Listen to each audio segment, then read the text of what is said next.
Hello students, this is Mohammad Soeb Sir, your new computer teacher।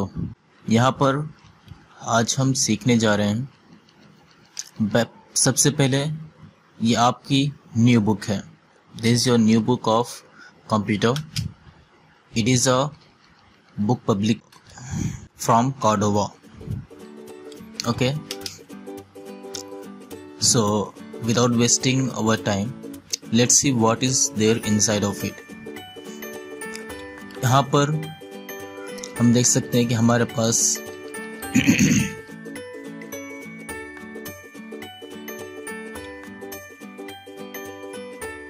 यहाँ पर content है। तो इस आप 4th क्लास में आप क्या क्या सीखने वाले हैं। आप इंट्रोडक्शन ऑफ कंप्यूटर, जिसमें हम इनपुट आउटपुट डिवाइसेस के बारे में सीखेंगे। फाइल मैनेजमेंट इन विंडोज़ 10, कैसे फाइल बनाते हैं विंडोज़ 10 में, फोल्डर कैसे बनाते सीखेंगे। MS वर्ड, माइक्रोसॉफ्ट वर्ड सीखेंगे और बहुत सी चीज़ें हम इस पूरे सेशन में सीखेंगे by the end of your 4th class. चलो सबसे पहले अब हम फर्स्ट चैप्टर, जिसका नाम है इंट्रोडक्शन टू कंप्यूटर्स, हम पढ़ने जा रहे हैं। अब हम इस चैप्टर में क्या क्या पढ़ेंगे। इस चैप्टर में हम पढ़ेंगे इनपुट डिवाइसेस क्या हैं, प्रोसेसिंग डिवाइसेस क्या हैं, आउटपुट डिवाइसेस क्या हैं और स्टोरेज डिवाइसेस क्या हैं। ठीक, तो सबसे पहले हम पढ़ते हैं कि इनपुट डिवाइसेस क्या हैं। सो इनपुट डिवाइस क्या होता है। इनपुट डिवाइस ऐसा डिवाइस होता है जो कि कंप्यूटर को कुछ इंफॉर्मेशन या कुछ डेटा देता हो। जैसा कि आपकी बुक में लिखा हुआ है, you enter data and instruction to the computer by means of input devices. The most commonly use input devices are keyboard and mouse. ठीक है, मतलब जो हम कुछ इंफॉर्मेशन जब हम कंप्यूटर को देते हैं जिस डिवाइस के ज़रिए, उसे हम क्या बोलते हैं, इनपुट डिवाइसेस। लाइक कीबोर्ड से जब हम कुछ टाइप करते हैं तो हम कीबोर्ड के थ्रू हम कंप्यूटर को इंस्ट्रक्शन देते हैं कि आप A को प्रेस कीजिए, आप B को प्रेस कीजिए, आप C को प्रेस कीजिए या ABC को शो कीजिए कंप्यूटर पर। उसी तरीके से जब हम माउस का यूज़ करते हैं तो माउस के थ्रू हम कंप्यूटर को बताते हैं, जहाँ पर हम क्लिक करते हैं हम बोलते हैं कि आप ये एप्लीकेशन ओपन करो, तो हम उस पर क्लिक करते हैं। तो क्लिक करने का मतलब क्या हुआ, हमने कंप्यूटर को एक इंस्ट्रक्शन दिया कि आप इस एप्लीकेशन को ओपन कीजिए। ठीक, इसी तरीके से हमारे पास और भी डिवाइसेस हैं, जैसे कि जॉयस्टिक। जॉयस्टिक क्या होती है। जॉयस्टिक क्या होता है, ये जब हम गेम खेलते हैं तो गेम खेलने में हमारी हेल्प करता है कि हमें प्लेयर को लेफ्ट ले जाना है, राइट ले जाना है, या उसे किस तरफ, या बुलेट को शूट करना है। सो इन सब चीज़ों में जॉयस्टिक, तो इसके थ्रू भी हम कंप्यूटर को इंस्ट्रक्शन देते हैं कि प्लेयर को आप लेफ्ट ले जाइए, प्लेयर को आप राइट ले जाइए। तो जिसके थ्रू हम इंस्ट्रक्शन दें तो वो सब क्या होगा, इनपुट डिवाइस। ठीक, इसी तरीके से लाइट पेन हो गया, इसी तरीके से माइक हो गया, इसी तरीके से स्कैनर हो गया, इसी तरीके से हमारा और भी डिवाइसेस भी जिसके थ्रू हम इंस्ट्रक्शन कंप्यूटर को दे सकें, हम उसको क्या कहेंगे, इनपुट डिवाइसेस। ठीक है, सो इनपुट डिवाइसेस कौन कौन सी हैं, कीबोर्ड, माउस, माइक, ठीक, स्कैनर। एक कैमरा क्या होगा, कैमरा जो होगा वो भी एक इनपुट डिवाइस होगा। कैसे, क्योंकि जब हम कोई फ़ोटो लेते हैं, जब फ़ोटो हम क्लिक करते हैं, सो हम वो फ़ोटो कंप्यूटर में इंस्ट्रक्शन जाता है कि आप ये फ़ोटो आप मुझे शो करो। ठीक है, सो कैमरा भी एक क्या है, एक इनपुट डिवाइस हुआ। ठीक, let's see the processing devices now. ठीक, अब प्रोसेसिंग डिवाइसेस क्या होती हैं। प्रोसेसिंग डिवाइसेस वो डिवाइसेस होती हैं जो कंप्यूटर के को प्रोसेस करें, मीन्स हमारे इंस्ट्रक्शन को प्रोसेस करें, उसको कंप्यूटर को बताए कि हमने जो इंस्ट्रक्शन दिया है वो इंस्ट्रक्शन हमने क्या दिया है। तो वो इंस्ट्रक्शन क्या दिया है वो बताने वाला कौन होता है, वो प्रोसेसिंग डिवाइसेस होते हैं। ठीक है, तो सबसे मेन प्रोसेसिंग डिवाइस जो होती है वो होता है हमारा CPU, जिसे हम बोलते हैं सेंट्रल प्रोसेसिंग यूनिट। ठीक, अब सेंट्रल प्रोसेसिंग यूनिट, इसको हम प्रोसेसर भी बोलते हैं और इसको हम माइक्रो प्रोसेसर भी बोलते हैं। ठीक, एक माइक्रो प्रोसेसर या कह लें कि CPU क्या होता है, वो एक, उसको हम कैसे कंपेयर कर सकते हैं, उसको हम कंपेयर कर सकते हैं ह्यूमन ब्रेन से। जिस तरीके से एक इंसान का दिमाग क्या काम करता है, इंसान का दिमाग इंसान को बताता है कि हमें क्या करना है नेक्स्ट, हम क्या टच कर रहे हैं, हम क्या स्मेल कर रहे हैं, हम क्या टेस्ट कर रहे हैं। ठीक, जो हम किसी को देखते हैं तो वो छोटा है कि वो बड़ा है। ठीक, तो ये सब चीज़ें हमें कौन बताता है, हमें बताता है हमारा ब्रेन। उसी तरीके से कंप्यूटर में CPU जो होता है वो एक ब्रेन की तरह काम करता है। ठीक, CPU क्या है, is a brain of computer. ठीक, जो कि बताता है कि कीबोर्ड पर A की प्रेस हुई है, कीबोर्ड पर B की प्रेस हुई है, कीबोर्ड पर C की प्रेस हुई है, या माउस से हमने कुछ प्रेस किया है। ठीक, सो ये सब चीज़ें जब हम कंप्यूटर पे, जब हम कीबोर्ड से कुछ प्रेस करते हैं तो वो सबसे पहले कहाँ जाता है, वो जाता है हमारे सेंट्रल प्रोसेसिंग यूनिट यानी हमारे CPU में जाता है, जो कि ये बताता है कि हमने क्या किया है, इनपुट डिवाइस के ज़रिए हमने क्या इंस्ट्रक्शन कंप्यूटर को दिया है। ठीक, अब CPU के कई पार्ट्स होते हैं। अब मेनली CPU में 3 पार्ट्स होते हैं एक्चुअली। पहला पार्ट क्या होता है, वो होता है ALU। ALU मतलब क्या हुआ, अरिथमेटिक एंड लॉजिकल यूनिट। ठीक है, CPU क्या होता है, वो 3 पार्ट से मिलकर बना होता है। First of all is called ALU, arithmetic logical unit. The second one is called CU,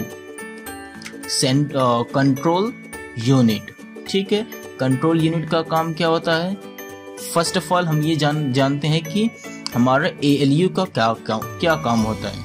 ALU का काम होता है हमारे मैथमेटिकल वर्क्स को परफॉर्म करना। मैथमेटिकल वर्क को परफॉर्म करने का मतलब क्या हुआ, लाइक जब हम कोई कैलकुलेटर ओपन करते हैं, ठीक, सो उस कैलकुलेटर के जब हम कुछ कैलकुलेशन करते हैं, जब हम कुछ कैलकुलेशन करते हैं सो वो कैलकुलेशन किसके थ्रू होता है, वो कैलकुलेशन होता है ALU के थ्रू। ठीक है, अरिथमेटिक लॉजिकल यूनिट के थ्रू। अब नेक्स्ट क्या होता है, नेक्स्ट हमारा है CU, control unit. Control unit का क्या काम होता है, कंट्रोल यूनिट का काम जैसा कि नाम से ही पता चलता है, this is used to control our computer, means whatever the activity we are doing in our computer, all the things controlled by what, control unit. Okay, controlled by control unit.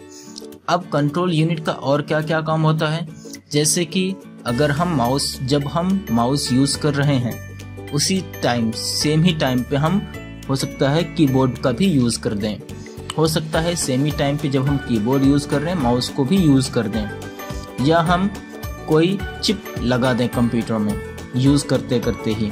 सो इस तरीके से कंप्यूटर को कैसे पता चलता है कि हमने कौन सा डिवाइस अभी रिसेंट में यूज़ किया, वो सब कौन बताता है, वो कंट्रोल करता है CU, control unit. The third is your memory unit. Memory unit का यूज़ क्या होता है, मेमोरी यूनिट का यूज होता है जैसा कि नाम से ही पता चलता है, memory that store some kind of data inside of it. ठीक, अभी हम किस चीज़ के बारे में बात कर रहे हैं? अभी हम सब कुछ बात कर रहे हैं प्रोसेसिंग डिवाइसेस के अंदर, ठीक। मीन्स अभी हम किसके बारे में बात कर रहे हैं? हम प्रोसेसर के बारे में बात कर रहे हैं। हमने ALU के बात किया, अर्थमेटिक लॉजिकल यूनिट, हमने CU के बारे में बात किया, कंट्रोल यूनिट, और अब हम बात कर रहे हैं MU के, मेमोरी यूनिट। ओके, सो मेमोरी यूनिट का यूज क्या होता है? जो भी हम कुछ कर रहे होते हैं, ठीक, हम जो कर रहे होते हैं उसकी इंफॉर्मेशन टेम्परेरीली उसको अपने अंदर स्टोर करके रखता है। कौन? मेरा प्रोसेसर, ठीक। So let's go to the next one. The next is what is your output devices, ठीक है। आउटपुट डिवाइसेस का क्या काम होता है? हमने जो इनपुट दिया है कंप्यूटर को, ठीक, उसके बिहाफ पर हमें जो आउटपुट मिलेगा वो हमें कहाँ पर मिलेगा? वो हमें मिलेगा आउटपुट डिवाइसेस में। जैसे कि अगर हम कुछ कंप्यूटर पे टाइप कर रहे हैं, किसके थ्रू? कीबोर्ड के थ्रू, ठीक। सो कीबोर्ड मेरा क्या हुआ? इनपुट डिवाइसेस हुआ, ठीक। अब ये जो मैंने टाइप किया वो कहाँ जाएगा? वो जाएगा प्रोसेसर को, ठीक। सो प्रोसेसर उसको प्रोसेस करेगा और उसके थ्रू वो हमें कंप्यूटर के जो डिस्प्ले होता है, जो मॉनिटर होता है, कंप्यूटर का मॉनिटर जो होता है, डिस्प्ले जो होता है, उस पर हमें वो शो करेगा, ठीक। सो इस तरीके से मेरा आउटपुट डिवाइस क्या हुआ? मेरा आउटपुट डिवाइस हुआ एक मॉनिटर, ठीक। So the first device of output device is your monitor. अब मॉनिटर जो होते हैं वो कई तरीके के होते हैं। जैसे एक होता है CRT मॉनिटर। इसको क्या कहा जाता है? इसको कहा जाता है कैथोड रे ट्यूब, ठीक। CRT का फुल फॉर्म क्या हुआ? Cathode ray tube. अगर बहुत पहले हम इस मॉनिटर का यूज क्या करते थे, ये बहुत ही बड़ा होता था और बहुत ही हैवी होता था, ठीक। पर आज के वक्त में हम इसका यूज लगभग ना के बराबर ही करते हैं, ऑलमोस्ट नहीं करते हैं। The next monitor is your LCD। LCD का फुल फॉर्म क्या हुआ? Liquid crystal display. Liquid crystal display. ये डिस्प्ले अगर हम CRT डिस्प्ले से कंपेयर करें तो ये उसके मुकाबले काफ़ी पतला, काफ़ी हल्का और कम लाइट कंज्यूम करता है, ठीक है। Now let's see the next monitor. The next monitor is it's called LED monitor। LED monitor का क्या काम होता है? LED monitor जो होता है वो LCD monitor से भी पतला और कम लाइट को कंज्यूम करता है, ठीक। कम लाइट को, उसके मुकाबले भी कम लाइट को कंज्यूम करता है और LCD और CRT के कंपैरिजन में पतला होता है और हल्का भी होता है, ठीक। सो ये तुम्हारे आउटपुट डिवाइस में। दूसरा आउटपुट डिवाइस क्या हुआ? दूसरा आउटपुट डिवाइस हमारा हुआ प्रिंटर। प्रिंटर तो ऑलमोस्ट आप सभी ने देखा होगा। प्रिंटर में भी हमारे कई तरीके के प्रिंटर होते हैं। एक प्रिंटर होता है dot matrix printer. Dot matrix printer का क्या काम होता है? डॉट मैट्रिक्स प्रिंटर जैसे कि यूज़ करते हैं टिकट वगैरह निकालने में। अगर आप लोग कभी कहीं बाहर ट्रेवल करने गए होंगे सो आपको हो सकता है अगर आप ट्रेन से जाते हो तो जब आपकी ट्रेन बुक होती है सो उस वक्त जो टिकट मिलता है वो टिकट आपके डॉट मैट्रिक्स प्रिंटर पे प्रिंट होकर निकलता है, ठीक। सेकंड है आपका इंजेक्ट प्रिंटर। इंजेक्ट प्रिंटर क्या करता है? ये लेजर्स को यूज़ करता है, ठीक है। लेज़र के थ्रू ये प्रिंट करता है। इसके थ्रू हम कलर फोटो भी निकाल सकते हैं। पर डॉट मैट्रिक्स में बहुत ही हार्ड ही होता है कि हम बहुत ही कम ऐसे डॉट मैट्रिक्स प्रिंटर होते हैं जिसमें हम कलर में निकाल सकें, ठीक, कलर प्रिंट निकाल सकें। पर इंजेक्ट प्रिंटर जो होता है, इंजेक्ट प्रिंटर में हम कलर फोटो भी निकाल सकते हैं, ठीक। और नेक्स्ट है लेज़र प्रिंटर। लेज़र प्रिंटर का क्या काम होता है? लेज़र प्रिंटर के थ्रू हम वो उसका भी काम सेम ही किसी हमने जो डॉक्यूमेंट बनाया है उसका आउटपुट देने का काम करता है। पर यहाँ पर क्या होता है, लेज़र प्रिंटर भी लेज़र का यूज़ करता है। और एक चीज़ और, जो इंकजेट प्रिंटर होता है वो लेज़र का यूज़ नहीं करता एक्चुअली। ये हम यहाँ पर इंकजेट प्रिंटर में हम इंक्स का यूज़ करते हैं। ठीक, इंकजेट प्रिंटर में हम इंक्स का यूज़ करते हैं, स्याही जिसको बोलते हैं इंक। ठीक, और लेज़र प्रिंटर में हम लेज़र का यूज़ करते हैं। ठीक है, लेज़र प्रिंटर में हमेशा हम मोस्टली हम ब्लैक एंड वाइट ही निकाल पाते हैं। ब्लैक एंड वाइट में हम आउटपुट ले सकते हैं। ठीक, और नेक्स्ट प्रिंटर क्या है, प्लॉटर। प्लॉटर का क्या काम होता है, आपने अक्सर देखे होंगे बैनर्स। ठीक, जो बैनर्स जो प्रिंट होकर निकलते हैं, वो बैनर्स जहाँ से प्रिंट होकर निकलते हैं उसको बोलते हैं प्लॉटर। ठीक, अब हमारे पास और भी आउटपुट डिवाइसेस हैं, जैसे स्पीकर भी आउटपुट डिवाइस है। ठीक, क्योंकि ये आवाज़ को, ये कंप्यूटर को कुछ इंस्ट्रक्शन नहीं देता है, बल्कि कंप्यूटर इसको इंस्ट्रक्शन देता है कि आप आवाज़ को सुनाइए। ठीक, उसी तरीके से प्रोजेक्टर होता है। प्रोजेक्टर का काम क्या होता है, उसको भी काम वही होता है, कंप्यूटर बोलता है कि आप इस चीज़ को आप दिखाइए। ठीक, मतलब ये प्रोजेक्टर भी किसी तरीके का इनपुट कंप्यूटर को नहीं देता है, बल्कि कंप्यूटर इसको आउटपुट देता है कि आप कुछ शो कीजिए। Now the next is your storage device. Storage device क्या होता है, जो भी हम काम करते हैं, ठीक, अब हमें उस काम को सेव रखना है। हम चाहते हैं कि अब हम इस काम को कल परसों भी देख सकें।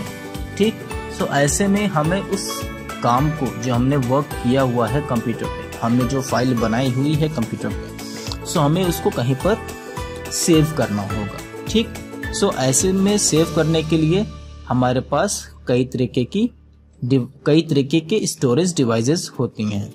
ठीक, सो सबसे पहले हम पढ़ते हैं जो स्टोरेज डिवाइसेस होती हैं वो डेटा को किस तरीके से स्टोर करते हैं। ठीक, जैसे अगर हम कोई सामान खरीदने जाते हैं, लाइक हमें शुगर्स बाय करनी है। ठीक, अब शुगर आप जाएंगे, आप शॉप पे जाएंगे, आप बोलेंगे भैया हमको 1 किलो शुगर दे दीजिए।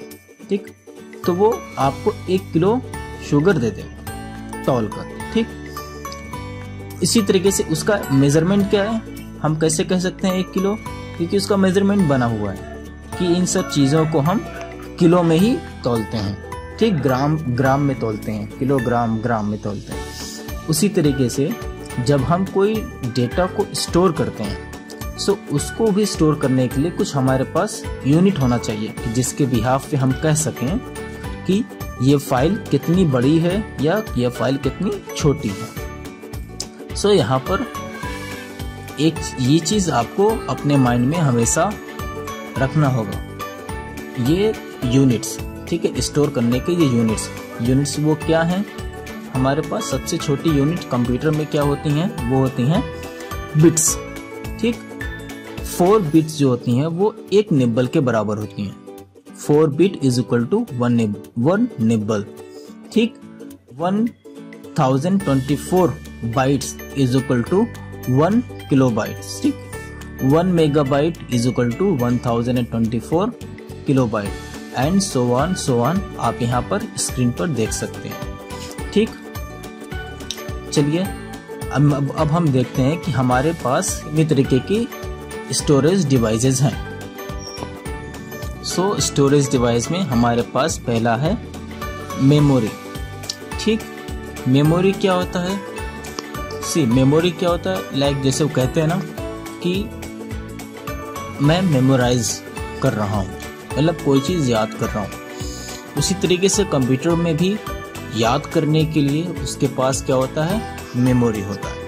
ठीक, मेमोरी का काम क्या होता है, जैसा कि आपके बुक में दिया हुआ है, data and instruction that are entered into the computer system through input devices or input units are stored inside the computer in some storage media. This storage media is known as memory.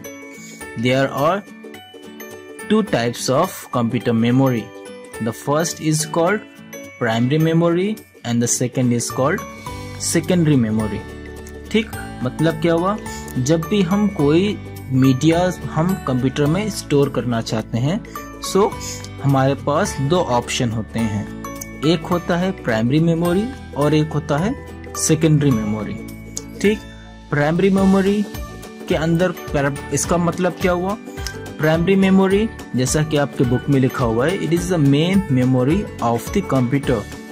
It is present on the motherboard.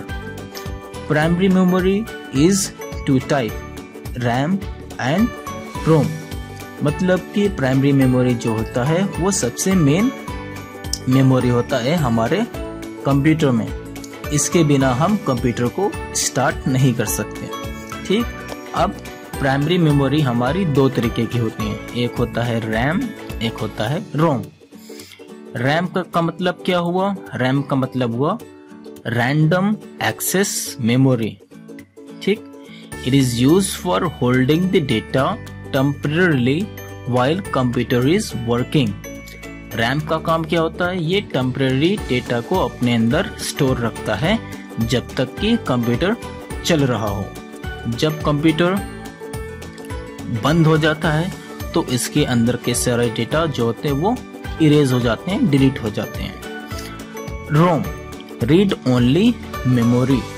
रोम का full form क्या होता है, read only memory. It holds the instruction given by the manufacturer to operate the computer. It is a permanent memory. रोम का use क्या होता है, रोम जो होता है वो जो हम इनपुट करते हैं उसके डेटा को स्टोर नहीं करता है. ये क्या करता है, मैन्युफैक्चर जहां से ये कंप्यूटर बनकर आया है वो लोग ही इसमें कुछ इंस्ट्रक्शन डालते हैं कि कंप्यूटर जब ऑन हो तो सबसे पहले क्या होना चाहिए. ठीक, so there are 3 types of Rome.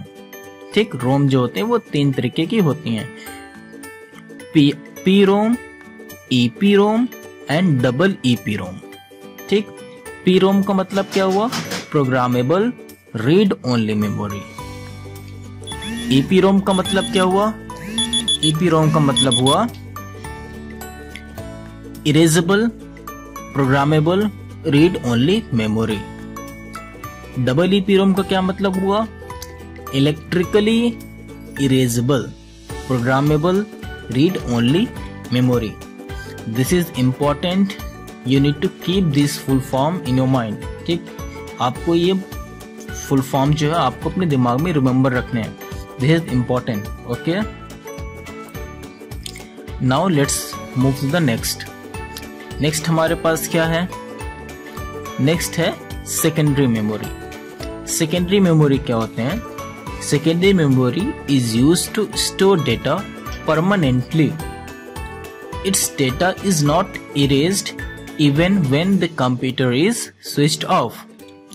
Some commonly use secondary storage devices are this. ठीक, मतलब क्या हुआ, सेकेंडरी जो मेमोरी होती हैं वो हम, प्राइमरी मेमोरी क्या होता है, इसमें जो डेटा होते हैं वो इरेज हो सकते हैं. मीन्स जब हम कंप्यूटर को रिस्टार्ट करेंगे इसके अंदर जो डेटा रहेगा वो खत्म हो जाएगा, फिर से एकदम फ्रेश हो जाएगा.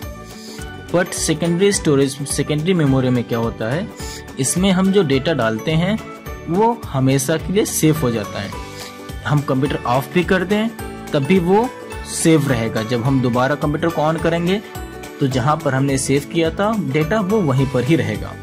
ठीक, ये तब तक डिलीट नहीं होगा जब तक हम खुद उसको डिलीट ना करें. अब इसमें कौन कौन से हैं सेकेंडरी डिवाइसेस. सबसे मेन जो सेकेंडरी डिवाइस है वो है हार्ड डिस्क, जिसको बोला जाता है हार्ड डिस्क ड्राइव. ठीक, HDD means hard disk store all the softwares and datas. It is fixed inside the CPU box. ये हार्ड डिस्क क्या होता है, हार्ड डिस्क CPU बॉक्स के अंदर फिक्स होता है. ठीक, जो कि एक सेकेंडरी स्टोरेज डिवाइस है। सेकेंड इज, आपने सुना होगा सीडी। सीडी का फुल फॉर्म क्या होता है? सीडी का फुल फॉर्म होता है कंपैक्ट डिस्क। ठीक, कंपैक्ट डिस्क ये भी एक छोटी सी डिवाइस होती है जो कि हम डेटा को स्टोर करने के लिए यूज करते हैं। इसी तरीके से हमारे पास डीवीडी है, इसी तरीके से हमारे पास ब्लू रे डिस्क है, इसी तरीके से हमारे पास पेन ड्राइव है, और इसी तरीके से हमारे पास क्लाउड स्टोरेज है। यहाँ पर मेन चीज है क्लाउड स्टोरेज। क्लाउड स्टोरेज क्या होता है? क्लाउड स्टोरेज मतलब जैसे कि हमारे पास कोई डेटा है, हम उसको इंटरनेट पर डाल देते हैं। ठीक, जैसे कि Google drive, one drive, drop box. ठीक, सबसे मेन पॉपुलर कौन सा है? सबसे पॉपुलर जो आप सभी जानते होंगे वो है गूगल ड्राइव। मतलब हम यहाँ पे जो भी डेटा डालते हैं वो हमेशा हमेशा के लिए सेव हो जाता है। ठीक, और पेन ड्राइव क्या होता है? पेन ड्राइव एक छोटी सी डिवाइस होती है जिसके अंदर हम डेटा को स्टोर कर हम अपने जेब में भी रख सकते हैं। इसको हमने इसमें डेटा स्टोर किया, अब इसको हम अपने पास रख लिए। जब भी हमें उस डेटा की ज़रूरत हुई, उस फाइल की ज़रूरत हुई, सो अगेन हम इसको कंप्यूटर में लगाकर हम उस डेटा को पढ़ सकते हैं। ठीक, सो इस सेशन में, इस क्लास में, इस चैप्टर में बस इतना ही है। ठीक, आप सबको इसका नोट बनाना होगा। आपको कुछ क्वेश्चंस मिलेंगे और उन क्वेश्चंस को आपको हमें गूगल क्लासरूम पर अपलोड करना होगा आप लोगों को। ठीक है।